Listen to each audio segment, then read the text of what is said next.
Está dizendo, olha, quem vai te ouvir é um ser humano, não é Deus. Sim. Então Deus não é o centro disso. Ele é o centro do conteúdo, né? Mas quem é o centro do ato da pregação é o homem. Então como é que eu falo com esse homem? Numa linguagem antropocêntrica. Eu tenho que trazer ele para o discurso. Porque senão, né, eu não vou ser eficiente.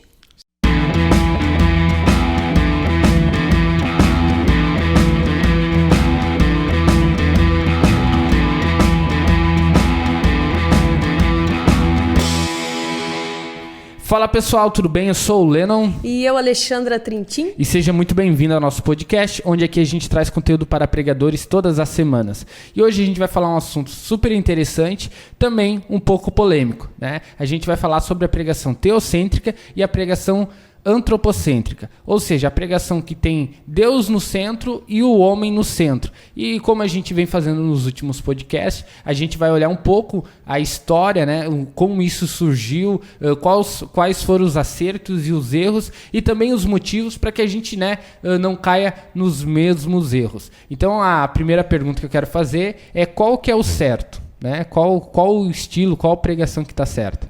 Olha, a pergunta é bem complicada. Existe uma guerra, uma tensão entre os dois termos, né? Só que para a gente compreender como equilibrar os dois, a gente precisa dar uma volta assim no tempo, analisar onde surgiu esse conceito, né? E também a própria etimologia da palavra, né? Então, assim, a gente tem duas coisas. Tem que entender a etimologia dessas palavras e a gente tem que voltar um pouquinho na história, compreender onde que começou, por que começou, o que deu de errado e o que deu de certo e principalmente, o que motivou esses dois conceitos lá na história da igreja. Digamos assim. Essa polarização, muito bem, bem colocado. O termo polarização é bem interessante, porque assim, existe uma guerra hoje entre os mais tradicionais, né? Entre aqueles que defendem, por exemplo, que as pregações devem ser teocêntricas e criticam aqueles que usam uma pregação com alguns elementos antropocêntricos, né? E não só isso, também o formato de culto, né? Então, se você coloca ali e vai pesquisar o assunto, você vê que tem muita divergência de opinião, né? E às vezes existem opiniões baseadas em achismos e não na própria história do termo, porque não compreendem quando começou e por que começou, né? Tá, pelo que eu entendi, então existe linhas que defendem a pregação com Deus no centro e a outra com o homem no centro, isso? Exatamente. E tem aquelas que diz que tem que ter os dois. Entende? Tem que juntar os dois, né? Então, assim, quando a gente entende, por exemplo, o conceito, né? Por exemplo, teocentrismo. O que quer dizer teocêntrico? Teo é Deus. Cêntrico vem de centro. Então, Deus no centro. Beleza? Né? Quando a gente fala antropocentrismo, antropo quer dizer homem e centrismo centro, então o homem no centro. Aí eu te pergunto, no centro do quê? Da mensagem ou na forma de pregar essa mensagem? Essa divisão é importante. Isso aí. Então assim, existe diferença, por exemplo, numa pregação entre conteúdo e forma. O conteúdo é o assunto, é o tema. Eu posso pregar qualquer coisa. Mas a forma de pregar, ela é uma coisa totalmente independente do conteúdo. Que é o que a gente sempre fala, né? De empatia, entender a pessoa que está te ouvindo. A técnica de comunicação, né? Então, são várias variáveis aí que tem. Então, essa ideia teocêntrica, a gente poderia atribuir a questão de conteúdo e a ideia antropocêntrica a questão de forma, tá? Mas assim, voltando um pouquinho no tempo, né, se a gente for analisar o contexto em que nasceu, a palavra antropocentrismo, ela surge bem no período de transição entre a Idade Média e a Idade Moderna. Ela fica ali bem no meio, né, entre a Idade Média, que a gente já falou no último podcast, e a Idade Moderna. Então, antes de surgir a Reforma, por exemplo, essas ideias antropocêntricas, elas começaram a surgir. Mas por que elas surgiram, né? Sim. Essa é a pergunta. Porque assim, todo o evento na história, ele surge como uma resposta a algum exagero. Se você for analisar, você percebe sempre extremos e surgem então movimentos filosóficos, de pensamento ou até mesmo religiosos em resposta a esse outro exagero que estava aqui, que foi o que aconteceu. Porque quando a gente olha, se é um período de transição entre Idade Média e Idade Moderna, o que acontecia na Idade Média? É a primeira pergunta, né? Então, assim, na Idade Média a gente vê o quê? Quem era o centro? Não era só Deus, era a igreja. Olha só, então a gente precisa desassociar Deus de igreja, porque a gente sabe que são coisas diferentes, né? Sim. A igreja é uma instituição em que zela pela comunhão das pessoas em relação a Deus, mas Deus não é igreja, né? Então, naquela época, na Idade Média, essa idade medieval, a igreja ela dominava o campinho, era ela que ditava as regras, as normas, era ela que produzia qualquer literatura, todo aspecto cultural da época, a igreja promovia. E não era para todo mundo. Era uma promoção para quem? Quem que tinha acesso ao conhecimento? Quem ia para os mosteiros ou quem era rico, né? Os fidalgos, os senhores feudais lá, eles tinham esse acesso. Então, era uma cultura predominantemente elitista, vamos dizer assim, e voltada para um público religioso. Né? Então, nessa Idade Média, eles diziam que Deus era o centro, de fato. Havia muito devocional, muita oração, havia muita leitura da Bíblia, toda a literatura era restrita à palavra, né? Assuntos religiosos. Então, a gente entende que, de fato, Deus ele era, de algum jeito, o centro daquela sociedade. Mas, paralelo a Deus, a igreja se colocava numa mesma escala de importância. Olha aí. Então, existia uma disputa entre Deus e a igreja. Então, não era só o que a Bíblia dizia, até porque nessa época a Bíblia não estava acesso ao povo. Não era do acesso ao povo, né? Era cara, não era todo mundo que tinha, o que tinha era bem fragmentadinho. Então, assim, o que vinha muito de literatura paralela à Bíblia, que nem a gente viu semana passada, eram literaturas voltadas à questão religiosa, interpretativa da Bíblia, segundo o ponto de vista da igreja. E toda a literatura que tentou surgir nesse período que fosse bater de frente com a autoridade ou com os ideais católicos da época era queimado, era tirado, né? A Inquisição. Então, assim, existia um centro que era Deus, mas um centro também que era a igreja. Igrejocentria. Igrejocentria, isso aí. Então, assim, aí a gente já vai vendo, né? E essa igreja, ela trazia uma teologia muito do porvir. Olha, aqui vai passar, o importante é o céu, porque lá no céu, na Cidade Santa, lá a gente vai ter paz, a gente vai ter fartura, parará, né? Muito parecido com a teologia do início do movimento pentecostal no Brasil, inclusive. Então a igreja tinha essa teologia do porvir. E junto dessa teologia do porvir havia uma teologia do conformismo. Cara, se tu nasceu como um vassalo, tu vai morrer pobre. Tu não nasceu rico, entendeu? Tu nasceu pobre, é pobre. Não tinha como mudar o sistema feudal da época, né? Dentro daquele período ali. No finalzinho da Idade Média que começa a mudar a coisa. Mas então tinha essa teologia do conformismo, onde não importava as tuas necessidades humanas. O que importava era que tu tinha que obedecer a hierarquia social que existia, tu tinha que estar sempre na igreja, e olha o que acontecia. As pessoas iam até a igreja, e sabe o que acontecia lá? A pregação era toda em latim. Pensa comigo. Que forma essa igreja olhava para a pessoa que estava ali ouvindo, com um representante religioso falando numa língua estrangeira, que aquele povo não conhecia. Então, assim, o que eles faziam? Eles tinham os missais, que eles chamavam, que eram folhinhas, para acompanhar o que o líder religioso falava, mas em alguns trechos do que ele falava numa língua estrangeira, eles reproduziam na língua materna, que era só. Tu imagina a gente ir num culto hoje e o pastor pregar numa língua que não é a nossa. Baixa empatia, né? Totalmente, né? Baixa empatia. Então, assim, é óbvio que o homem não era o centro ali. Eles não estavam nem aí se tu estava entendendo ou não. O importante era tu seguir o ritual e estar dentro da igreja. Sim. Né? Então, assim, esse deslocamento do homem era muito forte. Olha, a gente não se importa se tu não está entendendo, se não está, né? O importante é tu estar aqui dentro. Então, assim, além dessa desvalorização dos ouvintes, porque era uma desvalorização dos ouvintes, existia essa teologia do conformismo. Aceita que dói menos, né? É assim, não vai mudar e vai ser desse jeito. E muitas vezes espiritualizavam tudo. Tudo que acontecia era por conta que era da vontade divina, né?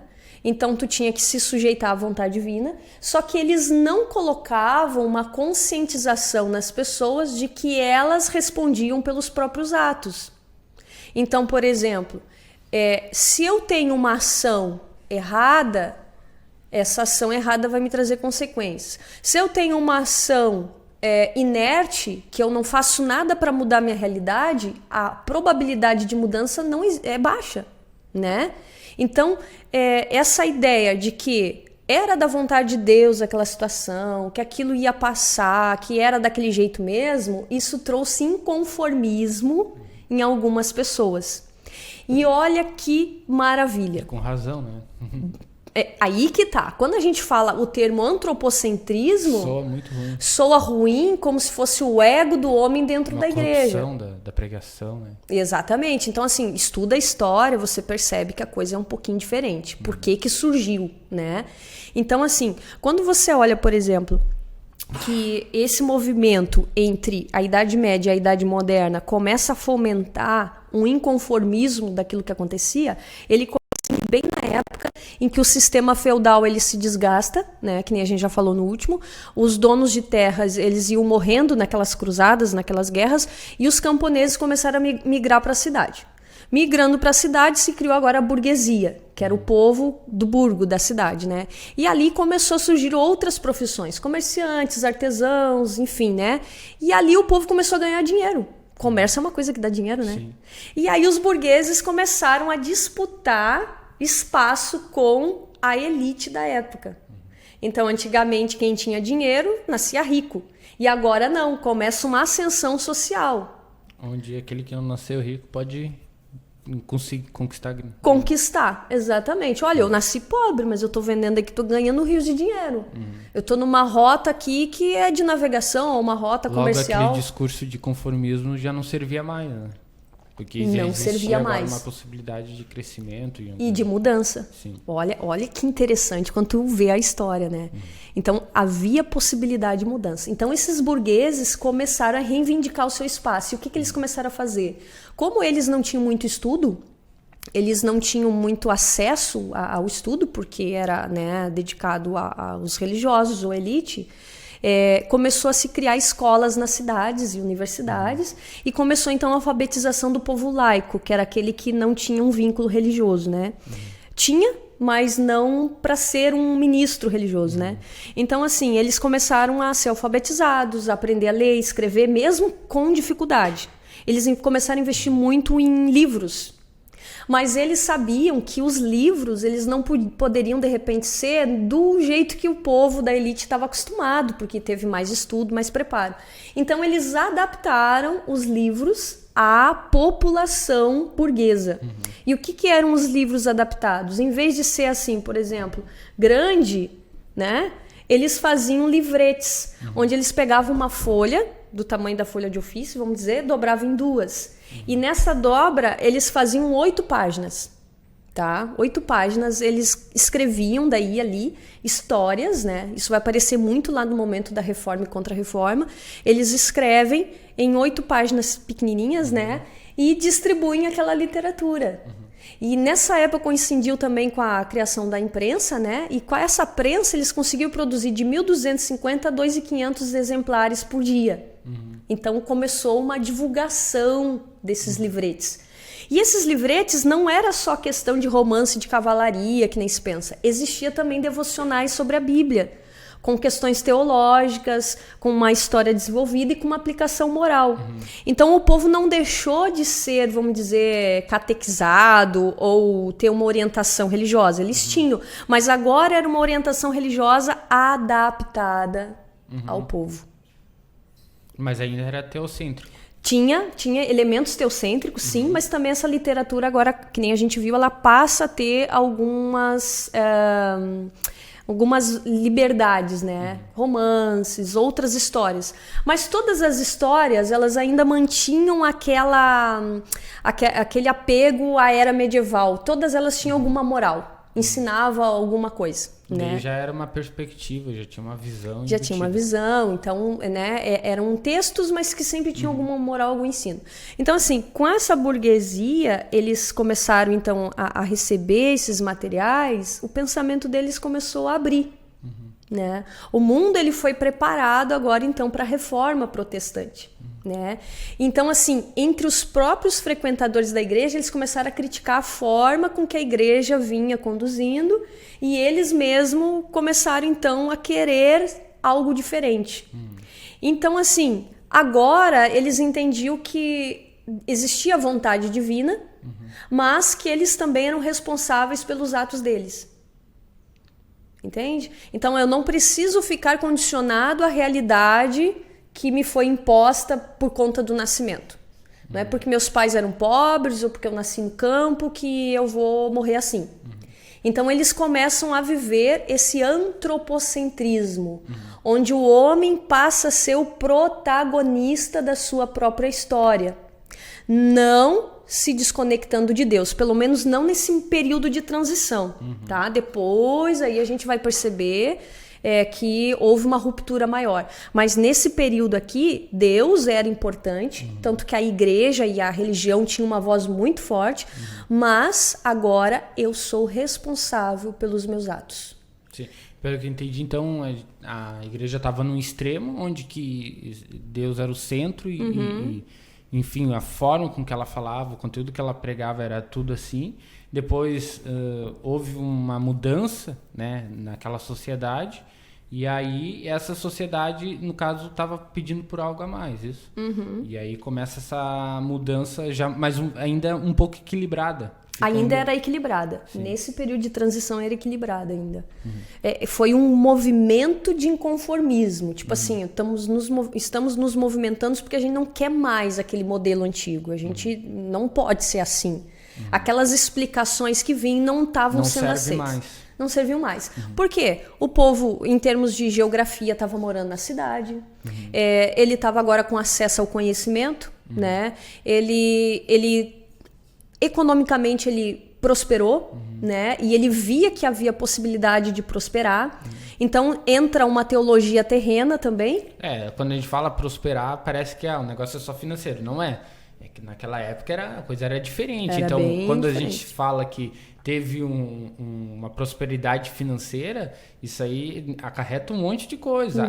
Talvez fome já fica um pouco mais distante, segurança, né? E a casa, né? Tem que pensar tudo nesse contexto. Não é o contexto que a gente vive hoje, que né? A gente tem água encanada, tem né? Tudo certinho, né? A gente passa, às vezes, um aperto. Né? Naquela época, não. Naquela época, a falta de dinheiro representava muito mais coisas do que hoje, né? Porque, pensa só, na Idade Média, pelo menos na alta ali, que foi o ápice do feudalismo, as pessoas trabalhavam no campo e quando chegava na colheita, ia tudo para os senhores feudais e só ficava para sobrevivência. Então eles entendiam, de fato, não adianta eu trabalhar, não vai ficar comigo. Sim, ele falou a palavra certa, né? Sobrevivência, né? Hoje a gente está numa situação muito distante, né? Disso, né? Pelo menos a maioria, né? Isso aí. Agora tu pensa assim, quando ele migra para o campo, e aí agora entra o período da Baixa Idade Média, que eles começam agora a ver, se eu trabalhar, eu vou ganhar mais. Quanto mais trabalho, mais ganho. Então agora havia retorno dos esforços. Então essa tendência de entender que eu sou responsável pelos meus atos, ele veio baseado também nessa nova forma de ser sociedade. Né? Então eu posso trabalhar que vai haver retorno. Então ele começa a se conscientizar dos atos dele. Quanto mais eu fizer, mais eu tenho retorno. Então essa ideia de fazer e ter retorno começa a ir bem nesse período. Né? E a igreja ela perde esse poder nessa área. Porque agora essa teologia do porvir ela já não tem tanta utilidade. E não é que o povo foi só, a gente pensa assim, às vezes tá muito materialista. Não, é que naquela época eles vieram de uma origem totalmente conformista. Né? Então, assim, são opostos que a gente precisa levar em consideração. Que eles viram que tinha asa para voar. Entende? Eles tinham asa para voar. E essa rebelia não se dava em relação a Deus, se dava em relação à igreja, ao sistema social, à questão financeira. Eram todos esses fatores que contribuíam para que esse movimento humanista ganhasse força. E tu enxerga isso como um erro da igreja? Ou, tipo assim, a igreja se adaptou ao que precisava ser pregado?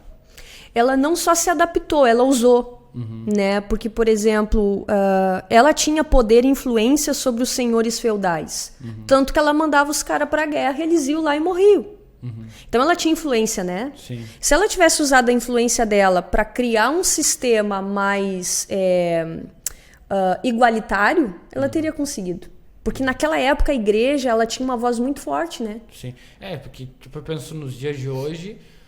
coisas que hoje tem que ser pregado na igreja, mas que 30 anos atrás não precisava, né? Porque a realidade das pessoas 30 anos atrás, ou até menos, né? 20, às vezes depende do assunto, até 10 anos atrás, aquilo ali não existia uma demanda para ser pregado, né? Então, quando muda a sociedade nessa época, então agora se surge uma demanda para ser pregado, isso. Exatamente, foi o que aconteceu. Ela tinha demanda, mas aí que tá. Tem igreja que percebe a demanda e não faz nada. Entendi.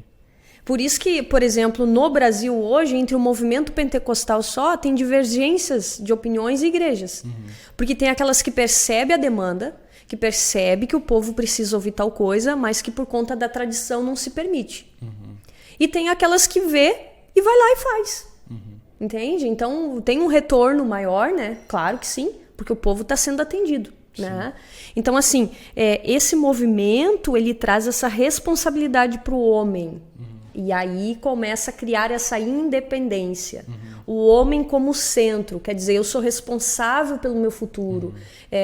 Deus, ele vive na minha vida? Vive. Eu vou à igreja? Vou. Eu oro. Eu leio. Mas eu não leio só a Bíblia agora eu leio sobre ciência. A ciência começa a surgir nessa época, né? O cientificismo. Então, assim, hoje quando a gente lê, por exemplo, um livro de geografia e história, naquela época, a menos que tenha alguma finalidade religiosa com isso, tu não tem que perder tempo com isso. Era assim. Entende? Então, hoje a gente lê sobre... Aprende a falar inglês, aprende não sei o quê, estuda biologia, estuda, né, diversas áreas de conhecimento. No entanto, né, não é errado. Por quê? Porque existe fator humanos, né, antropocêntrico na nossa vida, e isso não tem como dizer que não existe. Para aquele povo, o antropocentrismo, ele, entre uma das manifestações, também era literatura. Agora a gente não vai ler só a Bíblia e não vamos ler só livros religiosos. A gente vai ler sobre ciência, sobre navegações, sobre o tempo, sobre não sei o quê. Então, assim, é muito parecido com hoje. Então, às vezes é difícil de entender por que essa rejeição dessa questão antropocêntrica, se ela é tão presente hoje, né? Ela é muito presente quando a gente estuda política. Quando a gente está lendo um texto, uma informação sobre política, gente, isso é um antropocentrismo, não tem nada de teocentrismo. Entende? Então, assim, não é uma blasfêmia. E não é uma blasfêmia. Exatamente. Então, esse movimento começa porque agora o homem ele é visto na sua real humanidade. E o que é humanidade? Eu vivo numa sociedade que tem leis, tem regras, tem uma economia, tem política. Então, isso é humanidade, é o homem na sua humanidade, não só o homem na sua parte religiosa. E esse é um grande problema que às vezes os pregadores e as igrejas cometem, que é olhar o membro da igreja apenas como um ser espiritual. Uma pessoa que tem necessidades espirituais. Aí quando chega uma pessoa no teu gabinete lá para aconselhar, tu só diz assim, não, vamos orar. Ora que resolve. Tchê, eu acredito muito na oração, a oração resolve. Mas essa pessoa precisa me ouvir o quê? Seja num aconselhamento ou numa pregação.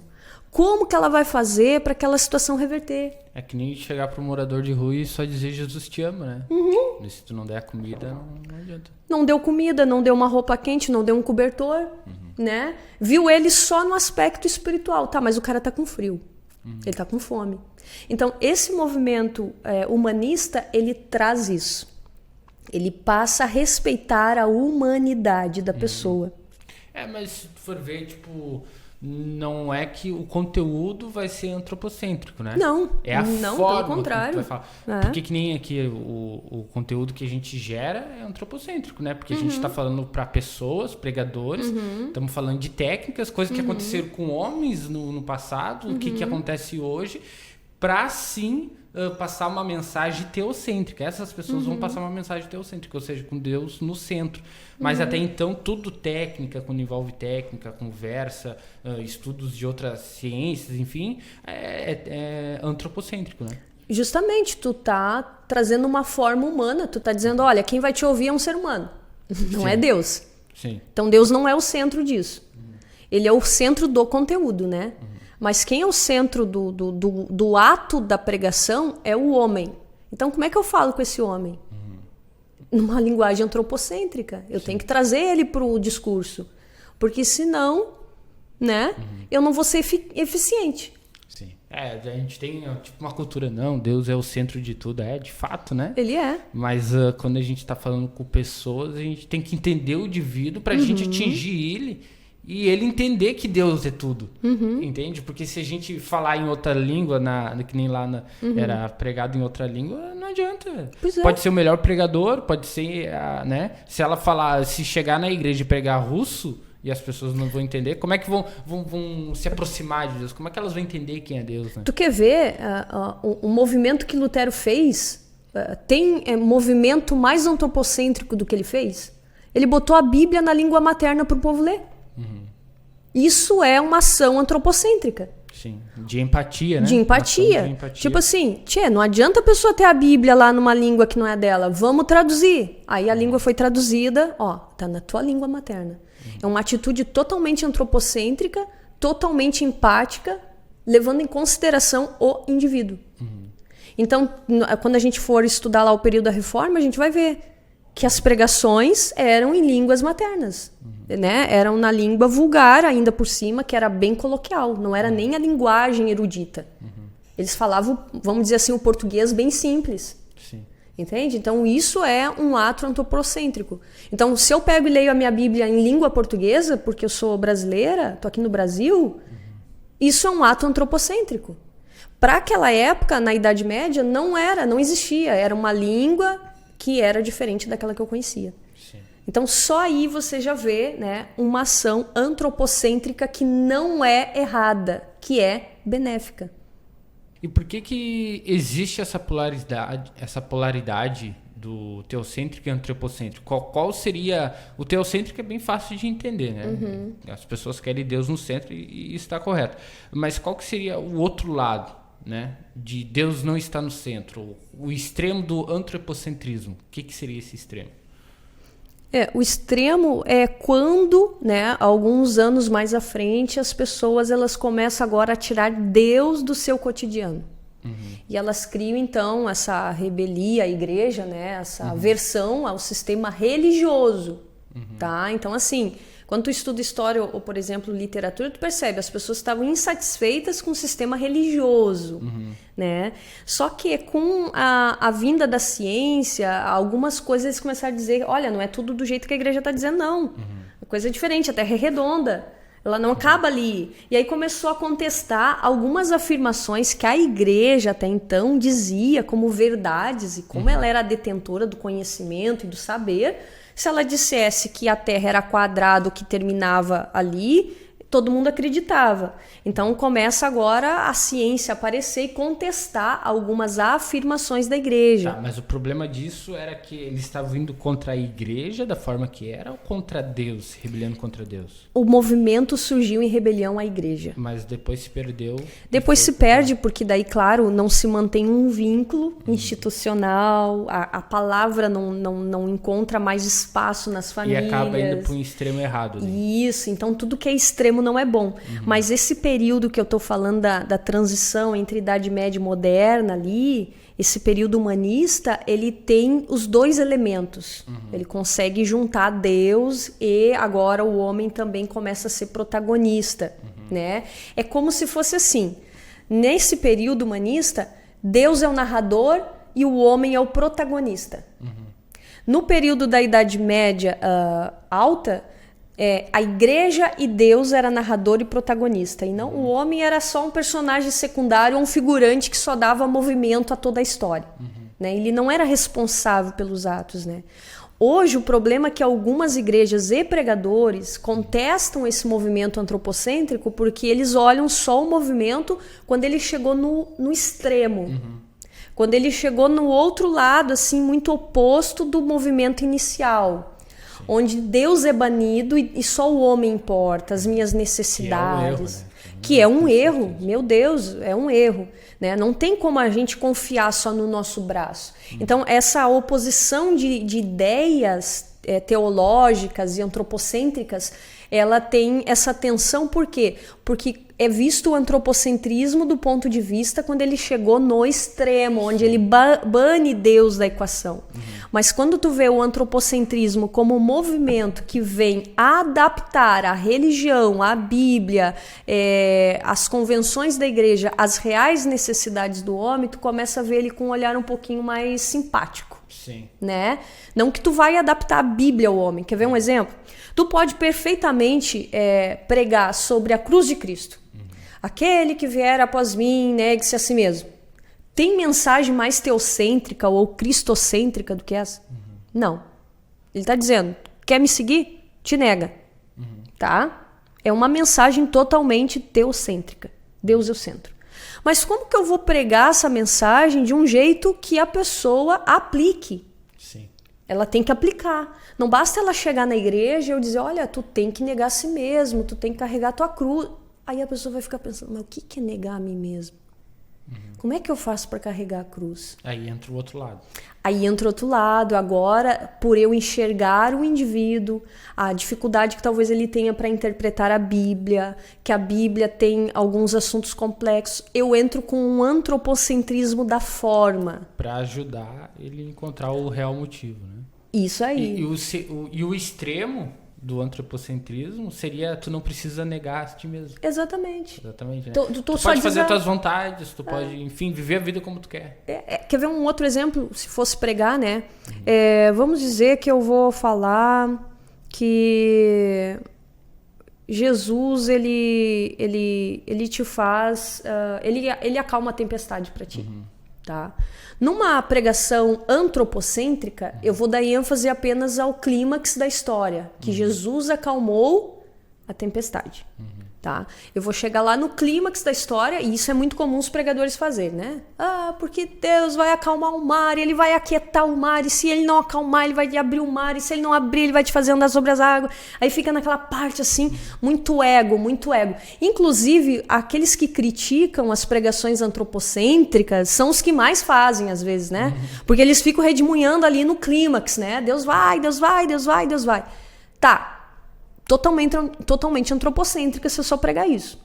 O que seria... Mesmo falando do poder de Deus? Mesmo falando do poder de Deus, porque eu estou dizendo que Deus vai fazer para ele. Eu não estou dizendo como que ele tem que fazer para conseguir aquilo. Então, quando eu venho trazendo o processo que esse milagre exige, eu agora trago uma palavra de verdade. Eu trago a teologia, eu trago o teocêntrico para a história. Então, eu vou dizer assim, olha... Tu precisa fé, tu não pode temer, tu tem que confiar, tu não pode duvidar, tu não, vamos dizer, Pedro afundou, olha, se tu olhar para as ondas, para o mar, tu vai afundar, olha para Jesus, e como que você olha para Jesus, aí eu ensino que um milagre não cai de mão beijada, ele tem um processo, então assim, é uma pregação equilibrada. Né? Agora, eu posso dizer que a pregação é antropocêntrica quando eu fico só enchendo o ego, né? Que é o que os críticos dizem. Só diz que vai acontecer, que vai fazer, mas não existe cruz. Olha, do meu ponto de vista, quando uma pregação te diz como carregar a cruz, ela é tanto teocêntrica quanto antropocêntrica. Porque ela está dizendo da cruz. Ela não está omitindo que existe renúncia. Concorda comigo? Não estou omitindo, tem renúncia, gente. Viver o evangelho é muitas vezes não fazer tua vontade. Mas eu trago elementos antropocêntricos quando eu ensino a carregar a cruz. Quando eu digo como renunciar. Quando eu digo o que renunciar. Então tu pode ter uma pregação muito pesada do ponto de vista teológico, que é aquela que tu tem que falar a verdade, né? Que a gente diz no jargão, né? Tu fala conceitos difíceis de serem tratados, mas de um jeito que quem tá me ouvindo entenda. Então, junta as duas coisas aí. Sim. Né? Tu consegue juntar as duas coisas perfeitamente. Então, assim, tu vê pregações em que os homens dizem: Deus vai te fazer vencer, Deus não sei o quê. Ele vai. Só que para te tirar a prova, se aquela pregação é só antropocêntrica, é se ele não está dizendo o que tu tem que fazer ou qual é as partes aí do processo para te obter. Parece que inverte agora, né? Inverte. Parece que inverte o sentido, né?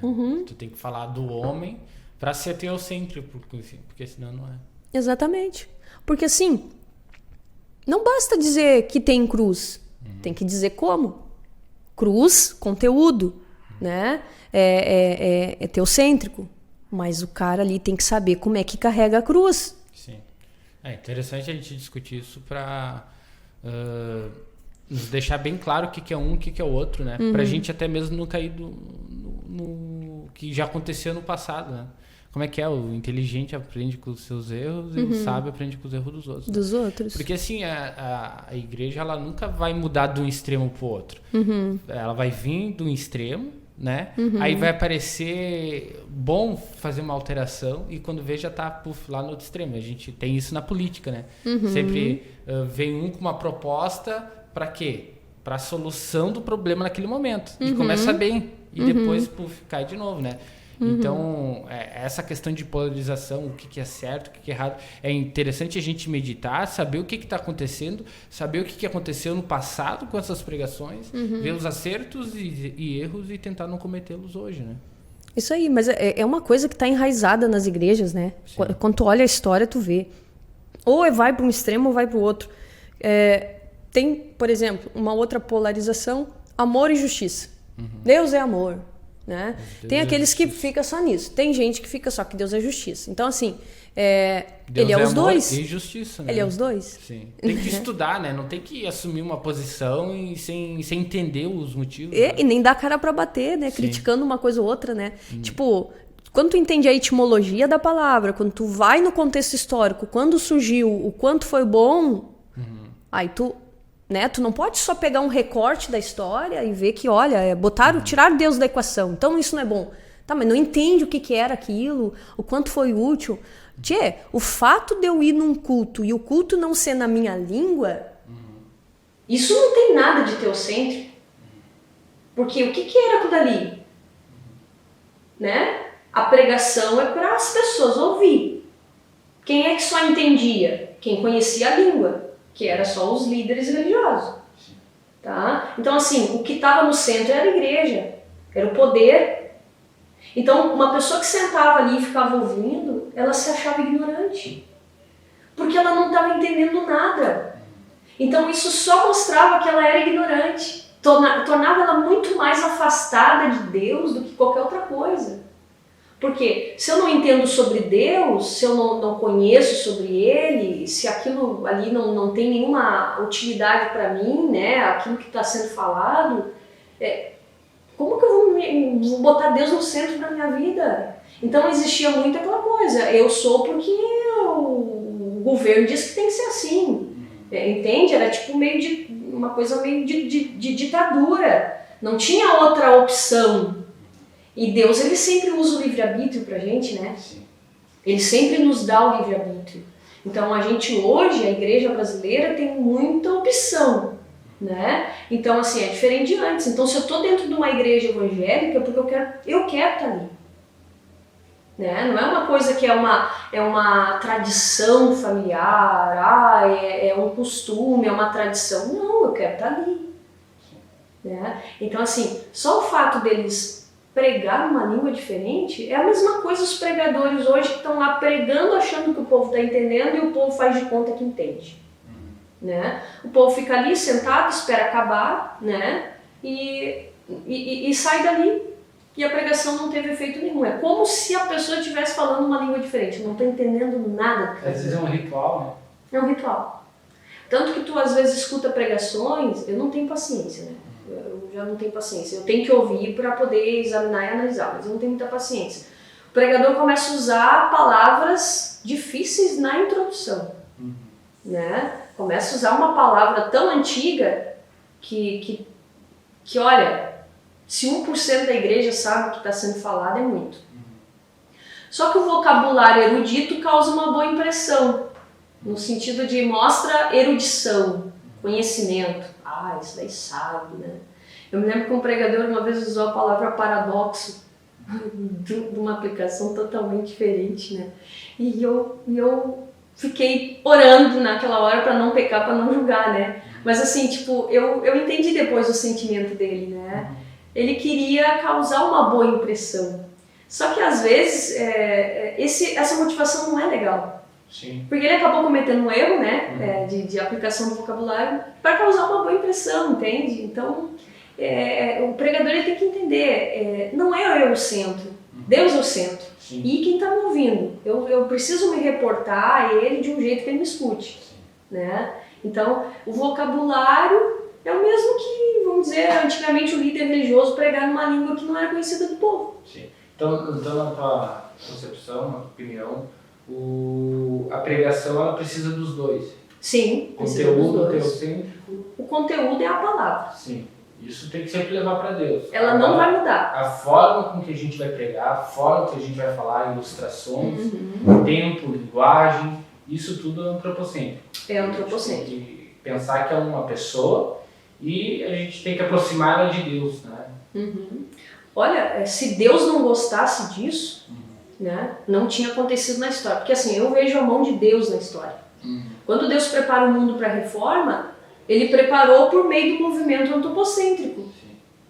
Tá? Eu chego até a ficar indignado porque é tão óbvio, né? Tipo assim, foi por meio do movimento antropocêntrico. No momento que esse povo burguês, né, a burguesia, essa nova classe social, começa a ter esses livretos, que era um livrinho, né, pequenininho, foi uma das formas de evangelização em massa, preparando eles para as ideias da reforma protestante. Tá? Então, assim, essa forma editorial antropocêntrica, porque não vou dar um livro na mão de quem mal sabe ler, foi um fomento para a reforma.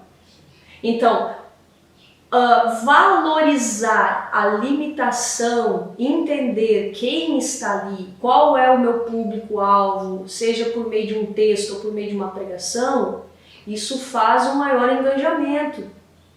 Então, como é que Deus ia preparar aquele povo para o protestantismo? Né? Ele, então, evangeliza de um jeito que eles entendam. Lutero chega e larga a Bíblia na língua materna.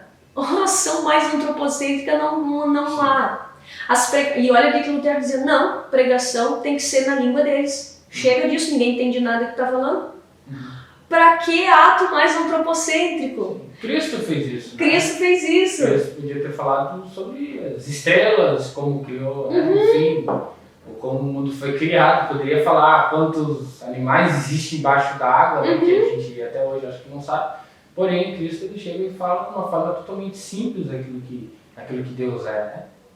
Ele podia revelar a mensagem coisas que ele trouxe, né? Foi de forma muito simples. Ele usava o quê? O que as pessoas faziam no dia a dia, porque era a forma mais eficiente, né? Tanto que hoje a gente tem que estudar como é que era antes, né? Para a gente entender com mais propriedade, né? Como as pessoas viviam, porque Cristo ele chega e dá muito na veia, dá muito certeiro, a forma com que ele fala, as palavras que ele coloca é muito voltada para o homem entender quem é Deus, né? O poder dele. Então, essa questão de cultura na igreja muitas vezes atrapalha muitas coisas, né? A doutrina de igreja, preconceito também, né? Preconceito, exatamente. Atrapalha a doutrina de igreja, enfim, e essa cultura também atrapalha essa visão dessas duas palavras, né? Porque às vezes aquilo que tinha que ser teocêntrico está sendo antropocêntrico e aquilo que era para ser antropocêntrico está sendo teocêntrico. E aí tu acaba ficando totalmente oposto daquilo que seria correto, né? E claro, fique bem claro aqui que isso é a nossa opinião, a nossa visão, né? E baseada na história. Baseada na história e que isso exige, eu acredito que em todos os assuntos polêmicos e polarizados, eu acho que a gente tem que olhar com bons olhos e tentar sempre achar o equilíbrio. Só que aquilo que é o equilíbrio para mim pode ser um pouco diferente para ti, mas sempre tem que buscar, acho que principalmente com humildade, né? E pedir sempre para Deus sabedoria para achar esse equilíbrio, né? Ó Deus, onde é que se encaixa isso e onde é que se encaixa aquilo? Porque a verdade é assim, se existe uma polarização, é porque ambos estão certos e ambos estão errados, né? Então sempre tem que existir um equilíbrio nisso. Cristo chega num momento desse. Né? O caráter investigativo para tomar um posicionamento ele é muito importante.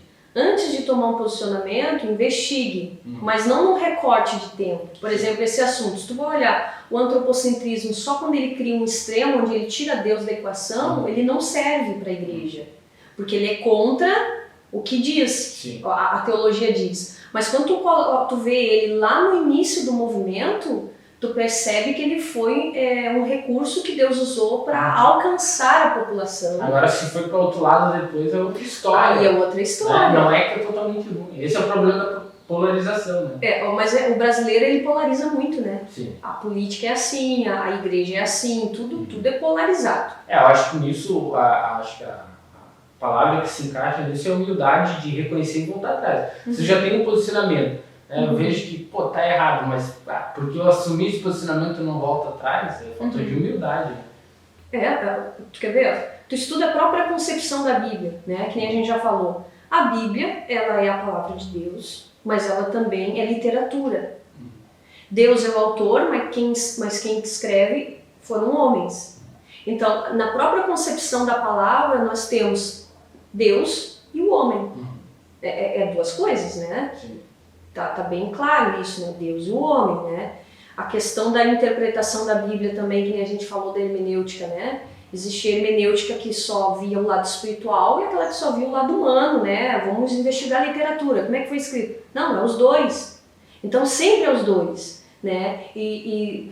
Fazendo uma análise disso, a gente entende que a pregação ela tem que ser teocêntrica, o conteúdo é a Bíblia e não se deve alterar um princípio bíblico. Né? Não é isso que se diz, né?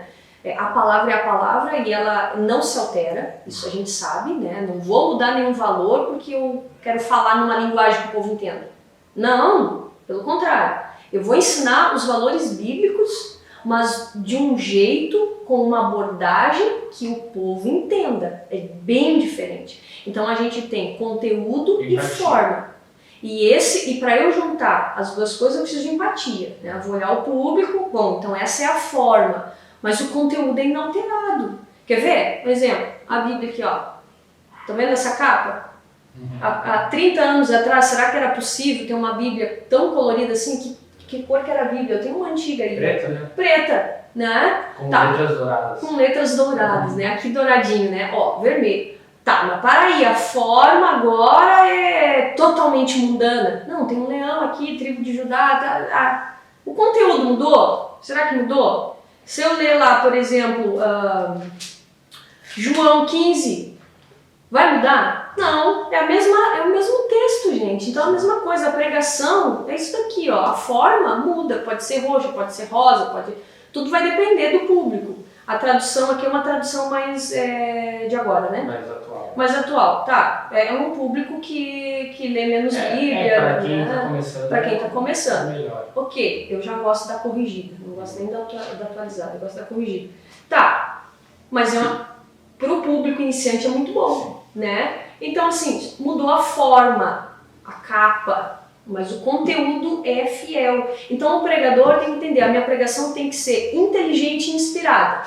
Ela tem que ser fiel à Bíblia, o conteúdo, mas a forma tem que se adaptar a quem está vendo. O exemplo perfeito para isso é aquele que a gente usou aquela vez da água, né? Como se a gente vendesse água engarrafada. Água engarrafada. Claro, tem que vender um pouco, né? Enfim. mas a água é o conteúdo, ou seja, né, nunca muda. É H2O. Não muda isso, só que a embalagem é diferente. Né? Se tu vai vender, né, vender para um público infantil é uma forma. Se tu vai vender água para um público mais, né, jovem é outra forma. Tanto as igrejas já fazem isso hoje, por exemplo, nas pregações para as crianças. Tu vai lá na escola, né, dominical, lá, enfim, onde que as crianças estão aprendendo, não é o mesmo conteúdo.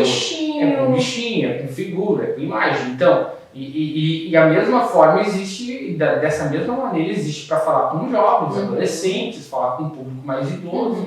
Né? Não interessa a forma com que tu vai falar, o que interessa é o que tu está falando. O que tu está falando, o conteúdo, a essência é teocêntrico. Agora a forma, aí agora tu vai dizer que a tia lá da escolinha das crianças ela tá fazendo uma pregação antropocêntrica. Ela tá errada? Não, a criança precisa do concreto, do visual para aprender, né? A gente sabe disso. Então, o que ela faz? Ela usa o concreto, o visual, e as histórias são mais curtas. Sim. Isso é uma forma antropocêntrica de pregar. O que eu vejo, assim, muitas pessoas até concordam com isso, só que quando falam o termo antropocêntrico... Soa meio estranho. É que nem, por exemplo, na política. Se tu fala, eu sou socialista, eu sou capitalista... Às vezes tu vai perguntar, tá, mas o que é? A pessoa nem sabe explicar. Mas é porque é socialista, pensa mais nas pessoas, capitalista pensa mais nas empresas, eu sou a favor das empresas. Na verdade, é tudo junto, tem que pensar nas pessoas, tem que pensar nas empresas, só que assume uma posição, né? Como se a outra não fosse importante. E acaba indo pro extremo. Muitos, né, vão contra, eu sou socialista, então eu vou contra as empresas. Pô, mas as empresas que geram emprego. Mas também não pode existir um abuso por parte das empresas, como eles acham que o capitalismo trabalha. E assim, não pode ser só as pessoas, como eles acham que o socialismo trabalha. Então é aí que tá. As pessoas, elas por não entender, por não querer estudar, acabam assumindo posições erradas. Né? E aqui a gente tá falando de uma coisa muito importante. Né? Aqui tá falando da pregação, da palavra de Deus. Né? Então tem que ter esse tato, tem que ter esse cuidado, tem que ter essa investigação antes de assumir uma posição e ir para um lado errado. Né? Exatamente. Agora pensa o seguinte, a pregação, eu tô falando sobre Deus para o homem. Eu não estou falando sobre Deus para Deus. Eu estou falando de Deus para o homem. Então, o assunto é teocêntrico, mas a forma é antropo, é homem. Então, né, junta os dois. Obviamente, sem os extremos que a gente vê na história, mas se a gente olha o recorte inicial, a gente percebe que isso é uma ferramenta à disposição do pregador. Isso aí. Então tá, esse foi o podcast de hoje. Espero que de uma forma a gente tenha contribuído para você entender um pouco esse assunto que é polêmico, né? Já é bastante polêmicas. Acho que a palavra desse podcast é equilíbrio, né? Equilíbrio. Humildade. Né? Então, espero que você tenha gostado. Se você gostou, né, você é pregador ou conhece alguém que tem vontade de pregar, tem vontade de melhorar a pregação, né, marque a gente, divulgue a gente, compartilhe, que a gente possa chegar também nessas pessoas e a gente crescer esse trabalho também, né, que é pro reino. Amém? Amém.